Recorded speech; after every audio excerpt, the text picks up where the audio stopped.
So I'm going to be honest, I didn't even know this movie was coming out. I'd heard for years that there was a prequel or sequel or side movie or spin-off or something to Fury Road, but I just thought it was canceled or it was vaporware or something like that. But no, it turns out it was in development this whole time, and we had a new Mad Max movie come out. Furiosa, a Mad Max saga. So I'm like, you know what? I'll go see it because Mad Max Fury Road. I get why people say it's problematic politically in some ways, but it is one of my favorite movies of all time.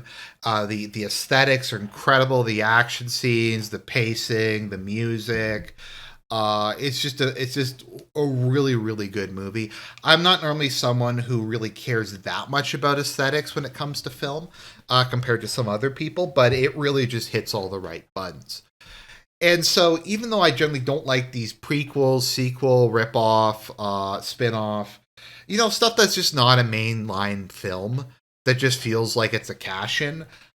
Even though I don't normally like those, I'm like, you know what? I like Fury Road. I've gone to see things I had way lower expectations for. So, you know what? How bad could it be? So I went to see Furiosa, and I'm gonna say right up front, I really liked it. I thought it was very good. I don't think it was nearly as good as Fury Road, but I give Fury Road like a 9.5 out of 10, and this is like an 8 out of 10, 7.5 to 8 out of 10. And keep in mind, for me, an average movie is like a 5. So this is in the good to great category.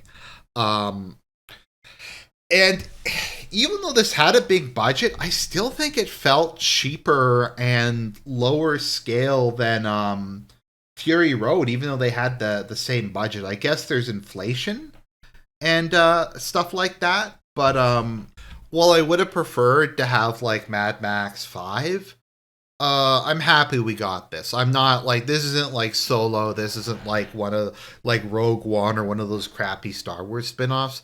This was actually pretty decent.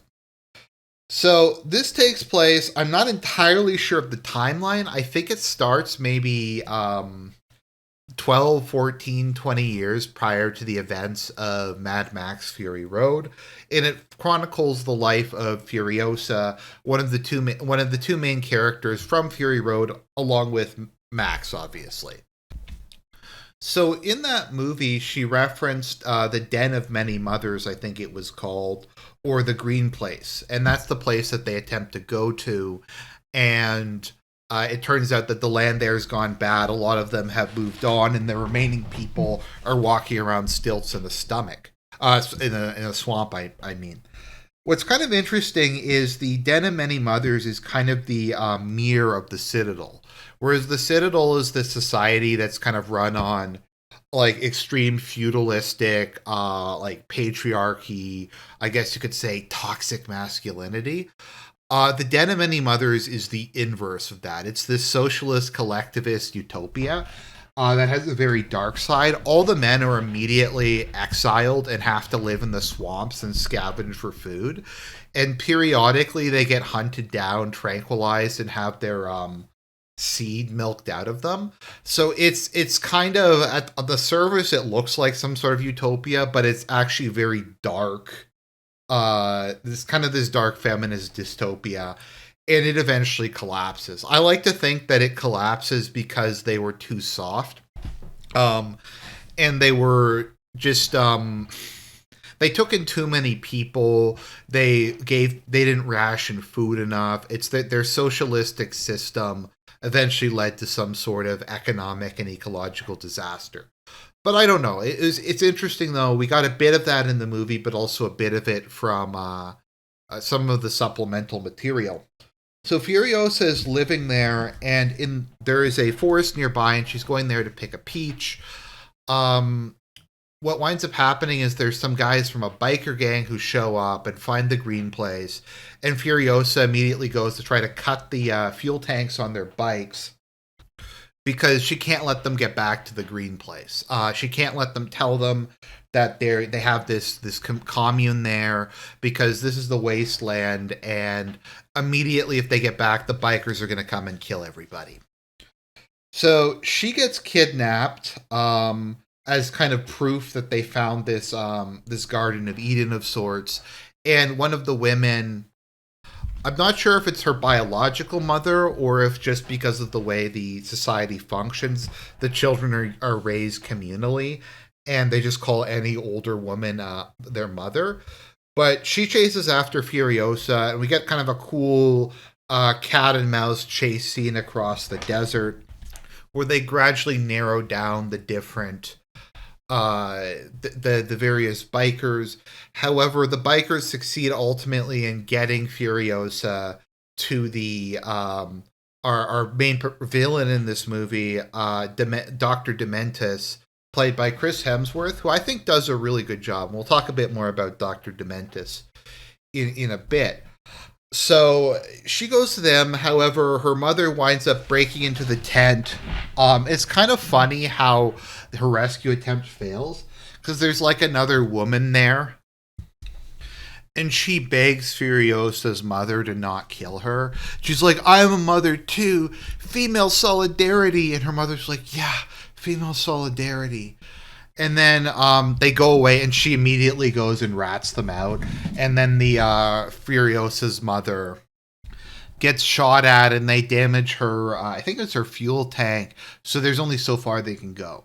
So they go away a distance. They reach this rocky outcropping. Furiosa's mother takes up position with a bolt-action rifle and just starts killing members of Dr. Dementis' gang.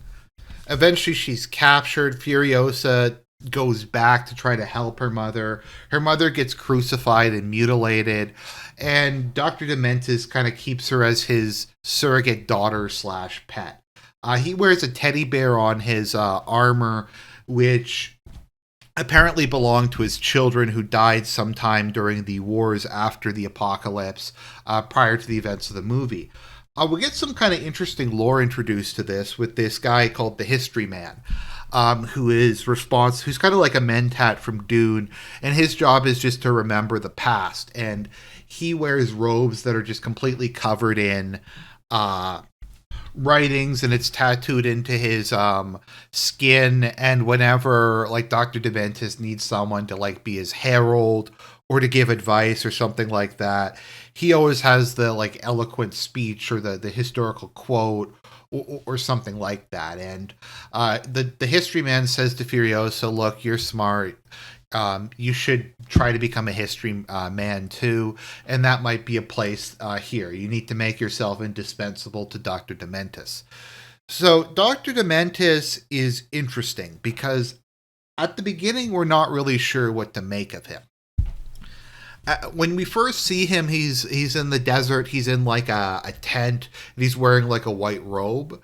And I'm wondering if he's some sort of messianic figure. Like he sees himself as the savior of the Wasteland. If he's some sort of religious cult that's built up around him.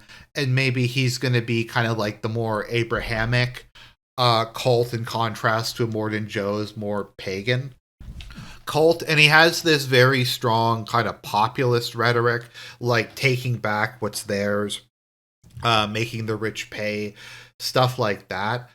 His strategy, his gang is called the Biker Horde.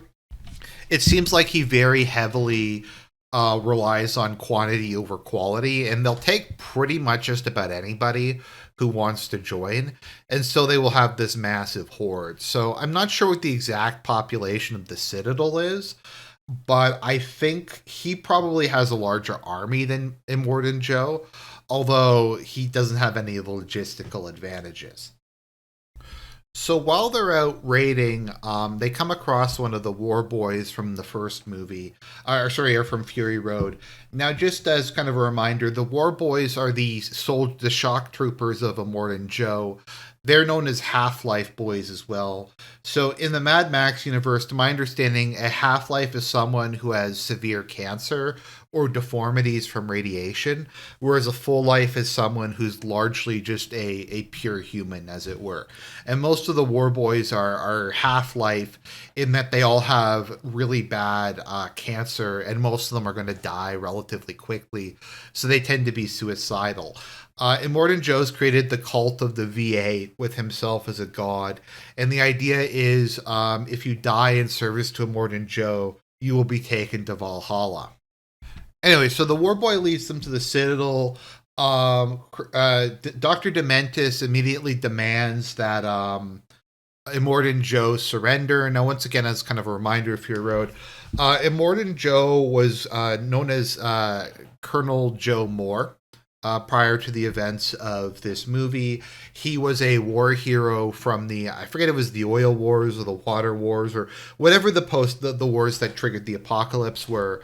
And he went with the remains of his regiment, particularly Major Kalishnikov, and they came across the Citadel and took it.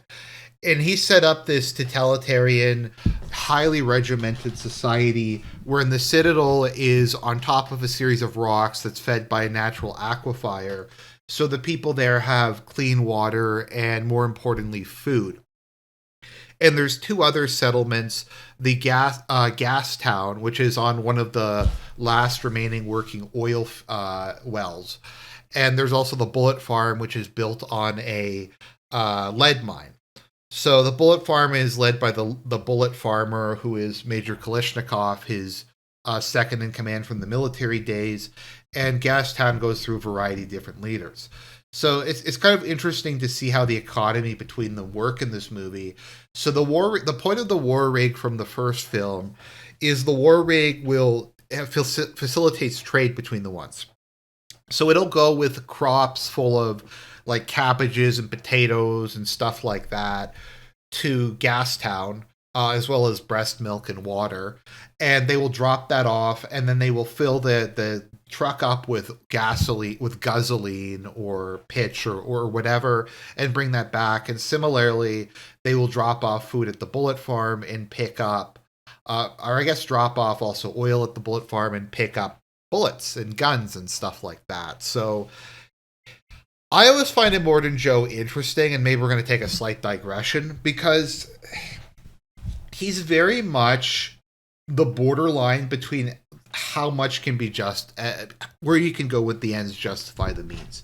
Because he runs such a horrific society, yet in terms of the Wasteland, it's the closest thing you can have to a stable civilization. And almost everything he does, you can justify in the pursuit of order, of ensuring that some of humanity survives, in terms of rationing, in terms of making use of limited resources. And it's once again, I find him kind of at the extreme end of ends justify the means, and going from that into just being like completely evil. I do think Immortan Joe does justify everything to himself, and he's not entirely without merit. And that's why I kind of find him to be an interesting villain. Like, even his plan of trying to get genetically pure women so he can have a heir, you can argue that that's also pragmatic, because if he dies and he's holding the power structure together, there's going to be a civil war, there's going to be a succession crisis. So he's very keen on preventing that from happening. So anyway, so Dr. Dementis demands that he surrender. Immortan Joe tells him to F off. The war boys come out and throw those those explosive lances. They kill a whole bunch of them. Chris Hemsworth runs away and goes to Gastown. Now, he's able to capture the war rig, and he manages to trick them in opening the gates, and his men go in. We're hiding in like the fuel tank of the war rig, and they succeed in capturing it. Capturing Gastown. And then he goes back to Immortan Joe and basically says, look, I'm going to blow up Gastown unless you acknowledge me as the warlord in charge of it, and you increase the amount of food and water you give me. So Immortan Joe kind of plays hardball. He increases it a bit, in exchange for recognizing him as the warlord of Gastown. And part of the deal is that Furiosa and Dr. Dementis' personal physician are traded away. Now, Furiosa, coming from a place of abundance, is a full life.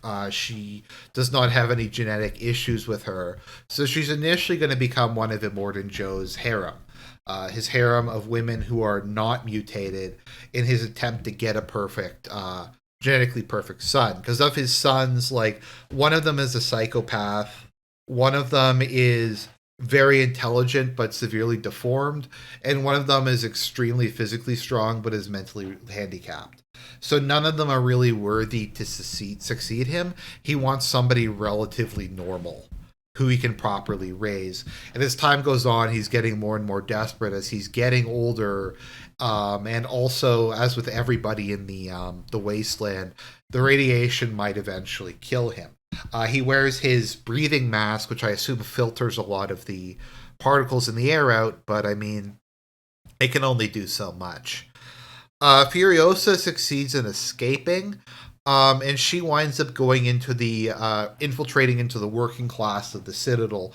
The working class, well, being the working class. In particular, they run the treadmills that pull things up and down from the upper levels of the Citadel. And she performs very well and basically keeps getting promoted.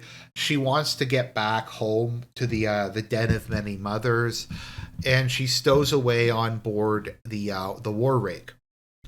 Now the war rig gets attacked, and she winds up revealing herself to Praetorian Jack, who becomes her love interest eventually, and he just tells her that there's like nowhere really she can go, but that because he can empathize with her, he will help her attempt to escape. It's just that she's going to need fuel, she's going to need food, she's going to need water, and all that kind of stuff. So they eventually decide that they're going to escape together. She becomes his right-hand man, and I'm pretty, it's very heavily implied that they become lovers.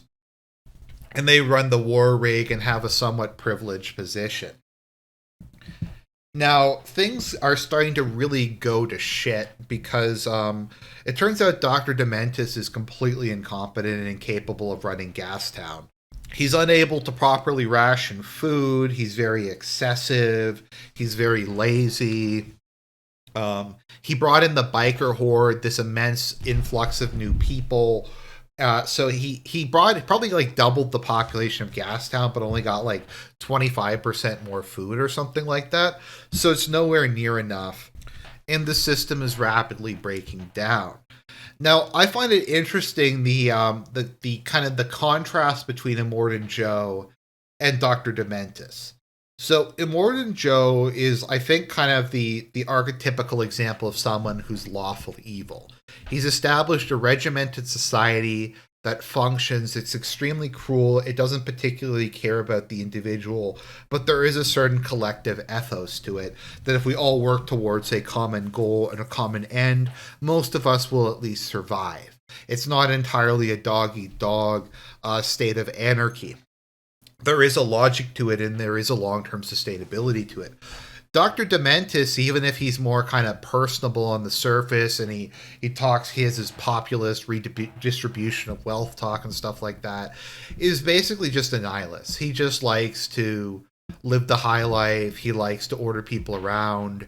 He likes to rape and pillage. He's a man with basically no vision. It's a bit like the whole Andrew Ryan, Frank Fontaine thing in BioShock, where Andrew Ryan's not a nice guy, but ultimately he's not entirely motivated just by selfish gain. He does have a set of principles and ideals that he adheres to, and I think Immortan Joe is a lot like that. So even if he's, once again, a horrible person, and by any objective measure, there is a sense of vision to him. He also kind of reminds me a bit of Darth Bane in this, compared to maybe some of the Dark Jedi or some of the other Jedi that we Sith that we come across, in that he's evil, but he's evil that has a purpose, whether you think the purpose is justified or not.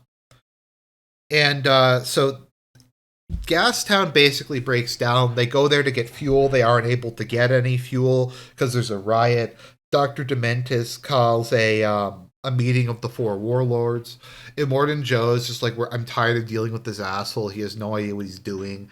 And he tells Furiosa and Jack, just go to the bullet farm, get every single gun and bullet you can. We're going to go to Gastown and we're going to take this guy down. And we're going to stop dealing with this nonsense. Anyway, so they make it to the bullet farm, and it turns out that Dr. Dementis got there first. He's taken over the bullet farm. We have an awesome fight scene, action scene, where Jack is driving the war rig like around Bullet Farm, and Furiosa's like helping him with a sniper rifle. And it's just epic. It's really cool. So they manage to escape, and they're like, you know what, screw this. We're gonna go back to the place of many mothers. We're gonna go back to the green space. However, they get chased down, and Dr. Dementis has decided that he is going to make Furiosa pay in the way that he normally does. So he basically tortures and humiliates Praetorian Jack by dragging him along behind a motorcycle for hours, just slowly and brutally killing him. When it comes time though to go in and check on Furiosa, he finds that she's gone.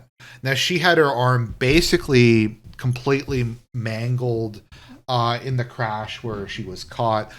I don't know if she gnaws her arm off or she just pulls it off or something, but she's lost one of her arms. She still manages to get away though. So she goes back and tells Immortan Joe, and it leads to the 40-day Wasteland War. And as part of this, she makes her mechanical arm, which it's kind of weird because it functions better than modern prosthetics, despite all the technology. But I mean, this is Mad Max. This is kind of steampunky things. So she gets kind of this cool slicing arm thing.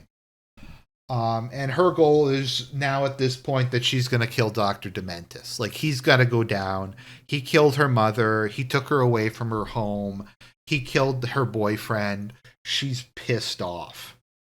Now, it turns out Dr. Dementis lost the Wasteland War and he's attempting to escape. She kills all of his soldiers and basically just humiliates him. Ultimately, his fate is that he's kept alive, and she plants this peach seed that she took at the beginning of the movie inside of him and uses him as a source of nourishment for the tree. And he basically, it's like one of those I have no voice but I must scream moments. And she takes the first peach that grows from the tree and cuts it up and gives it the pieces to the wives, and that's when she decides to try to escape with them. So that leads to the next movie, or rather the previous movie. It's the end of the prequel. So what can be said for Furiosa? Overall, it's just a fun time at the movies. I think regardless of any attempt to analyze this or go into depth or anything, I think it's probably the best to just kind of not pay too much attention to whatever the political undertones are, and just kind of focus it on as a survival story of Furiosa overcoming obstacle after obstacle, becoming the hardened, bitter, cynical woman that we see in Mad Max Fury Road. It's also cool to see just kind of a bit more of how the structure, the society functions. I think of all the Mad Max movies, this is probably, to me, the most interesting thing. How Immortan Joe has this thing set up, because it kind of makes sense, but it's also kind of like sci-fi and weird. But overall, I'd say Furiosa is a very solid movie. I hope that there's some more Mad Max films to come relatively soon. Once again, though, it does not quite reach the heights of Mad Max Fury Road. It's not as good as Mad Max Fury Road. I don't think it's very even close to being as good. But it's kind of like calling something the C-grade Legend of the Galactic Heroes. If arguably that's the best anime of all time, and you're doing like an inferior thing that reminds you of it, that's not necessarily a bad thing. It's kind of like with Kevin Lannister. If you're the B-grade version of Tywin Lannister, that's not really a bad thing, because he's like the greatest political, administrative thinker of his generation. So to be like the slightly worse tier of like the best is hardly a bad thing. And this is kind of the B tier or C tier of Mad Max Fury Road. So I'm just happy to have another Mad Max movie.